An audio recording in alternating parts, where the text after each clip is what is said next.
Welcome to NatRevMD, a podcast where we share tips on optimizing medical billing and improving practice efficiency so you can have the business of your dreams. I'm your host, Dr. Heather Signorelli, founder of NatRevMD. Let's get started.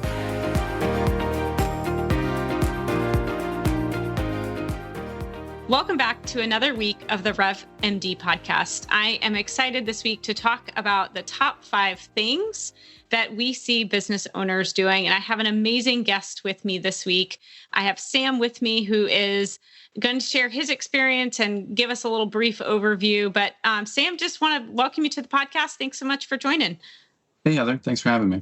All right. So tell us a little bit about you and your background, and we're excited to kind of discuss kind of those top things that you see, just businesses making this mistake, just so we can help our listeners not do the same thing. Sure. So I'm currently a financial advisor. So that's where everyone at the cocktail party usually scurries after you share that. But I know everyone says they're a little different, but I feel like I am. But we help clients and particularly business owners with all facets of their wealth. So anything with a dollar sign, effectively. Got my CFP, so that's Certified Financial Planner. I'm also a CFA, so that's Chartered Financial Analyst. CFP is like a broad background on just anything financial planning. CFA is a deep background on anything investment related. And then just to really top off and make sure I could get over imposter syndrome, I have a master's in trust and wealth management from Campbell University. So that's in the middle of nowhere in North Carolina, for those who have not heard of it before. So. Got it. I love it. Well, all the degrees to help you. Talk to us about, who do you help today? Who are the main people that you work with on a day-to-day business, day-to-day? I would say there's 3 different client segments that I really enjoy working with. One is business owners who are looking to exit in probably 10 years. So start working with them before that, helping them build their business, their wealth, and then exiting from there. And then the other one is private practice surgeons, and that can be whether they're just working for W-2 or they're a business owner as well. So you have a lot of surgeons that own and operate their own practices. And from there, you can get other ones like dermatology and things like that. It's pretty similar setup from a business standpoint. And then the one that I'm really passionate about is what I call Henrys. So high earners, not rich yet. So that would just be a lot of my... Yeah. What is that called? Henrys? I've not heard that before. Yeah, that's amazing. Feel free to steal it. So I didn't come up with it, but high earner, not rich yet. You can get Henrietta too if you want.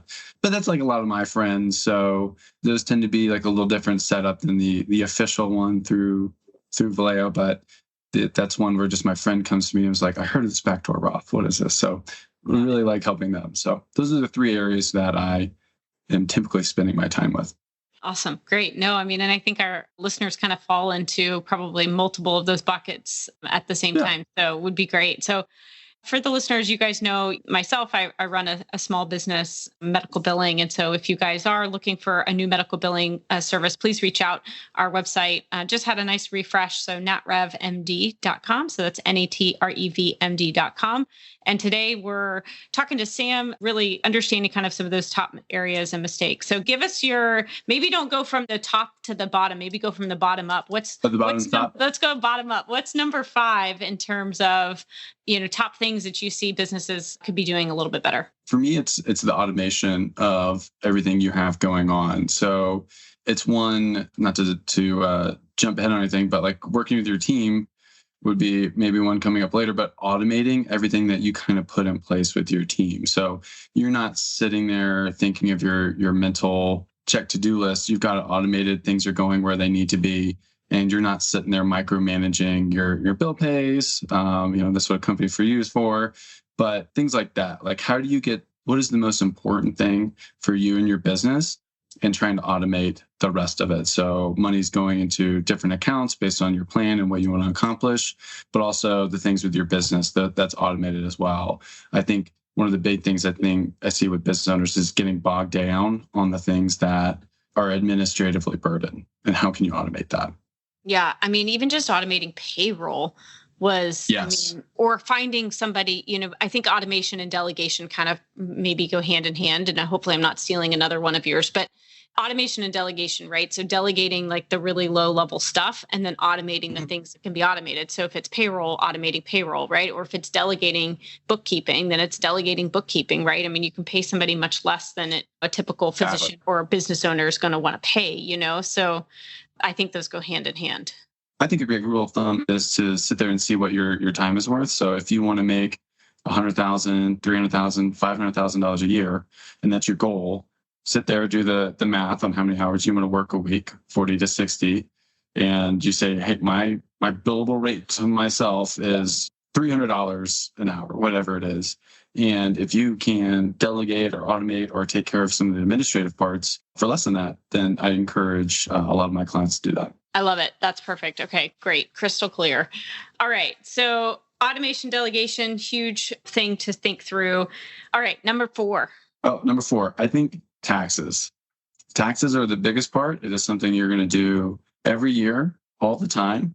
And having a proactive plan around taxes and ways to lower it, finding credits, especially if you're a business owner and starting up, there's a ton of credits on there, but finding a solid CPA team who can help you with that, because you're going to be dealing with this every year, especially as a business owner. So if you're a solo operator right now, you're going to be dealing with a lot of self-employment tax. So there's one. And then as you scale up to 10 to 20 to 30 employees, it's just going to get more complex for you from there. So starting with a good foundation on taxes, you don't have to understand everything, but someone who's proactive, who I would argue specializes in business owners, is the best money you're going to spend time-wise, because you're going to be dealing with it every year. It's going to be changing roughly every 4 to 5 years, but finding someone who's great, I think has been the best bang for the buck that I've found for clients. It takes away the stress from it too, because totally.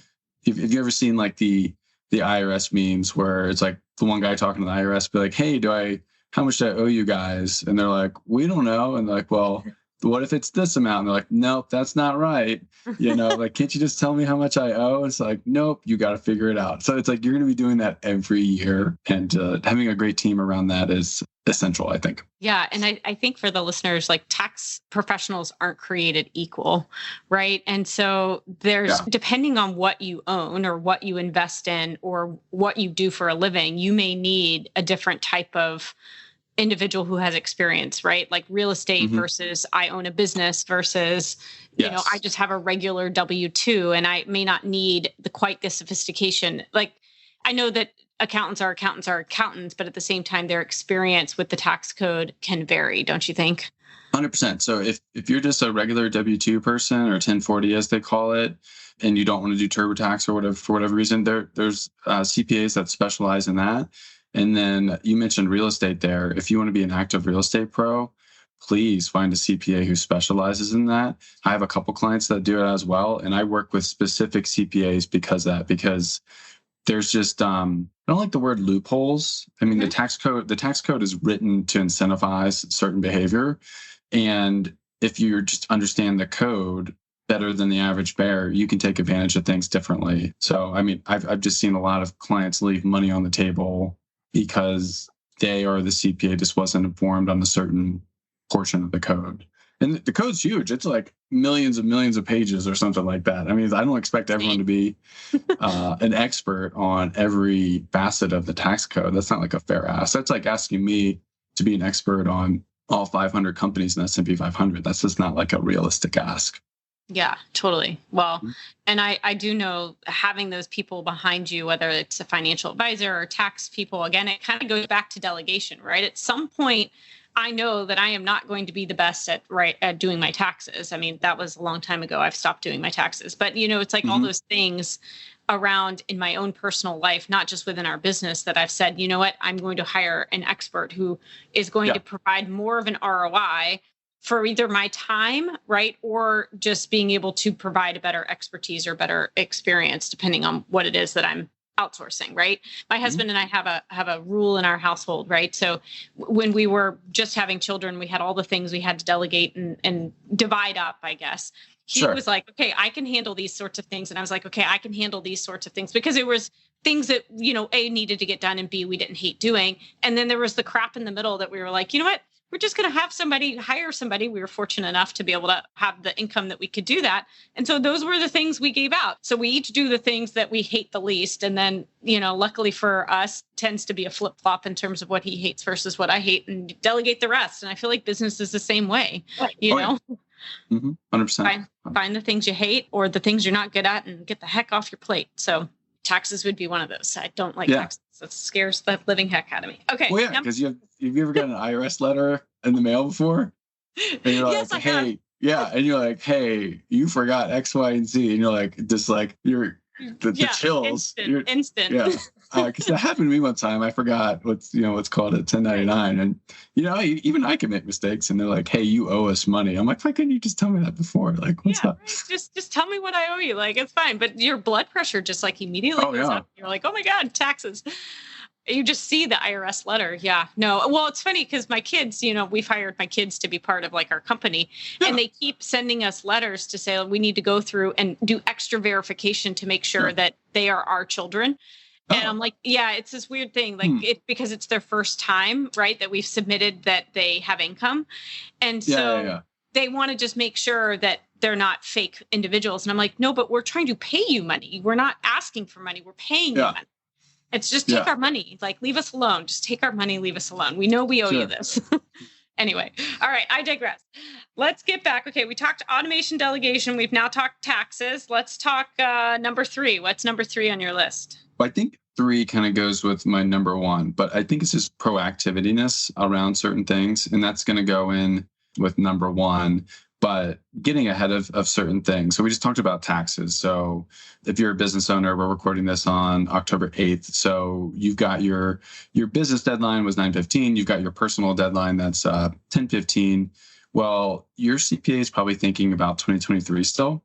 Who's thinking of 2024 and 2025? So this is one example of you need to be thinking probably, once you get past the startup phase, the first 3 or 6 months where you're like sitting there thinking that did you make a mistake and starting this business, and now you're up and running and you've been going for a year. It's like, how do we start thinking 2025? How do we start thinking 2026 and just being proactive about it? So I think working on the business with an advisor, whether it's a coach, whether it's a handy dandy advisor like myself who has experience in this, and just can think of the next layer of things. Because like a great example, I know we keep talking about taxes, but like a cash balance plan, those take a ton of time to set up. A 401k take a ton of time to set up.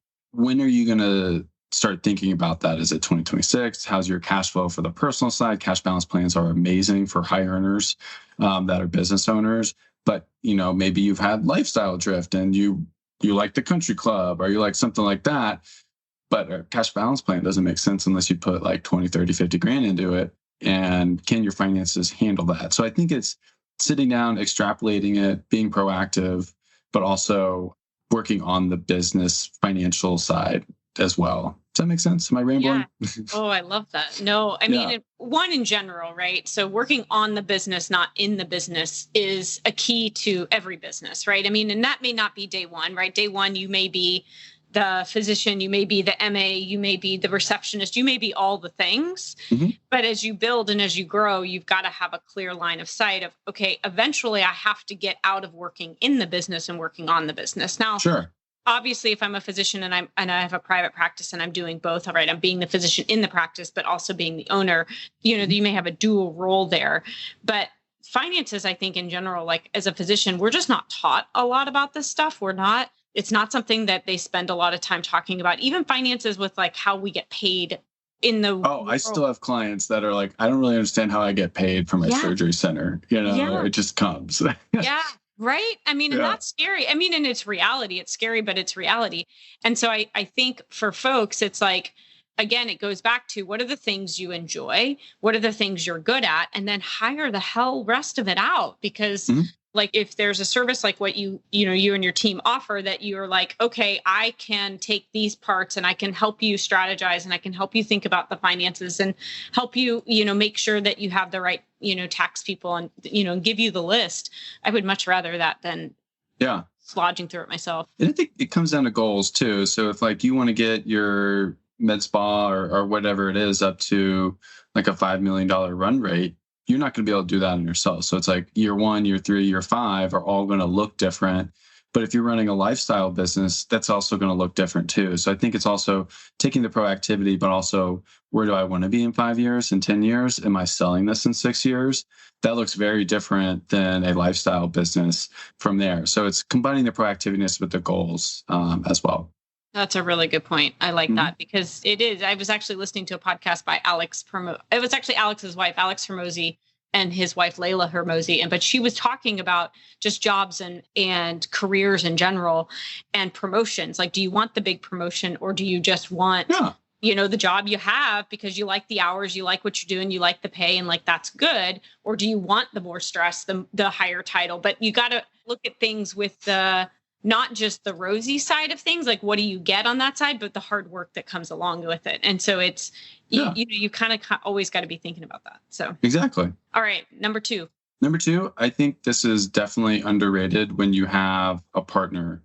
So that is having your operating and business agreements just ironclad. So taking the extra time, pain, and effort of getting your agreements and how you guys would break up if it happens. The most stress I've ever seen business owners is when they have a partner and they never sat down and just thought about, hey, what if one of us wants to leave? What if I want to buy you out? What if we're having a disagreement? Are we 50-50? 50-50 partnerships are the ones that blow up the most. From there, sometimes it's nice to have a 51-49, but this isn't like a let's get married and you run off to the courthouse type thing, because if you do that, and then you're 2 years in and you have a $2 million business, and for whatever reason, you guys are in a fight, it's going to come down to what you guys signed in that operating agreement. And the most stress, the most pain I've seen is when people have not ironed that stuff out at the beginning.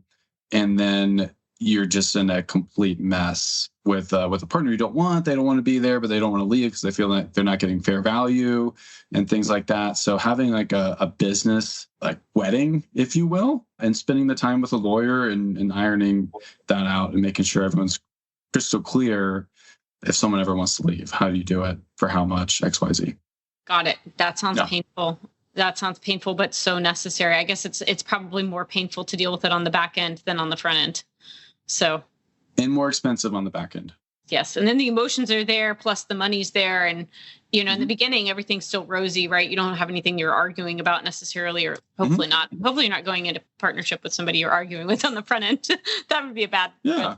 And things change. I mean, insurance changes, the medical landscape will change, business landscape, things are going to change. Your partner's going to change, you're going to change. And I think just ensuring that you guys have had this conversation and it's writing is totally important. Got it. Okay. Scary. Operating agreement, folks. Get your operating agreement. Gives me nightmares just thinking about that.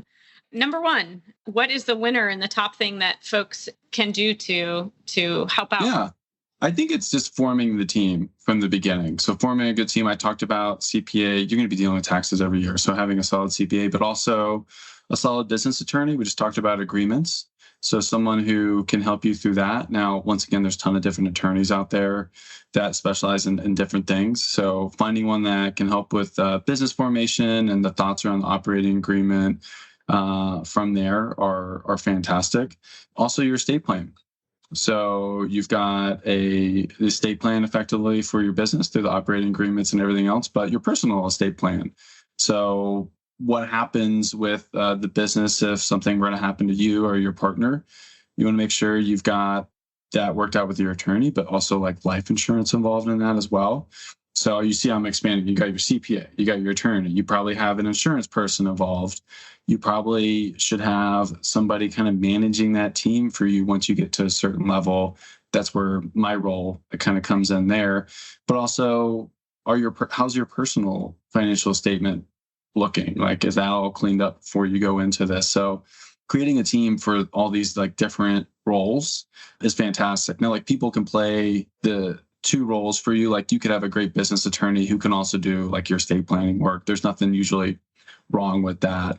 You can have an advisor who can help you with the insurance, but also just knowledgeable enough to like talk about taxes and things like that. So I think it's just having this team once again to leverage your time and effort and ensuring that you get to take home the most money from your efforts is really important, because do you want to be Googling, how do I set up a solo 401k December 15th and how much to contribute to it? Or do you just want someone to help you with that $1,000 decision? So Yeah, no, and I've Googled that before. Not not that late. I actually have mine set up, but I had to do it all on my own.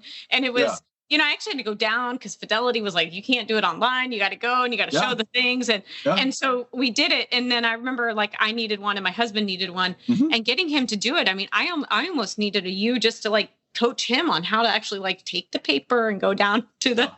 They are the worst. Stop it. It did take some time and some coaching to get him to go take the paperwork, but they are both done. But yeah, I mean, to have like a team of people to be able to say like, okay, here's all the things that you need to do in order, especially to grow a business, to exit a business, if that's the goal, to retire one day, to have good finances at the end of it. I mean, so it's like having a you type person to manage all of that, because you're thinking about the business, the personal side, like you think about the whole picture, right? Mm-hmm. That's so cool. Awesome. Yeah, so like I find I'm not, I would say, good at taxes, but I feel like I'm good at asking good tax questions. Mm-hmm. So like I am in no way a tax expert. But like we just talked about that solo 401k. Last year, for example, I saved $10,000 just by sending a CPA an email and just be like, hey, by the way, this is not a SEP IRA. This is a solo 401k. I think, can we just rerun the calc on the contribution levels there? And the CPA was like, oh, thanks so much for like just letting me know which one was on there. So I think it's just like simple things like that. Someone who's like looking over everything. Yeah. Because even if you get like your estate plan done, there's still a ton of like retitling. And so let's say you go get a trust done and you've already set up all your LLCs and operating agreements. Well, you need to go and like retitle all your LLCs in the name of your trust. So like those are just great examples of like one person looking over everything provides a lot of value with those little nitty gritty things. Like, I don't know what the solo 401k contribution should be, but I know we should make one higher than a SEP. So like just finding someone like that who can help with those things. Oh my gosh, I love it. Well, these are very good tips for folks. And so I will go over them again just for the listeners, right? So we talked about automation and delegation. We talked about taxes and having, your tax prep done well. We talked about being proactive and working on your business, not working in your business. We talked about operating agreements. Please, if you guys are own businesses and you don't have one and you have a partner, go get those today. And then last but not least, our most important thing is really forming that amazing, good team.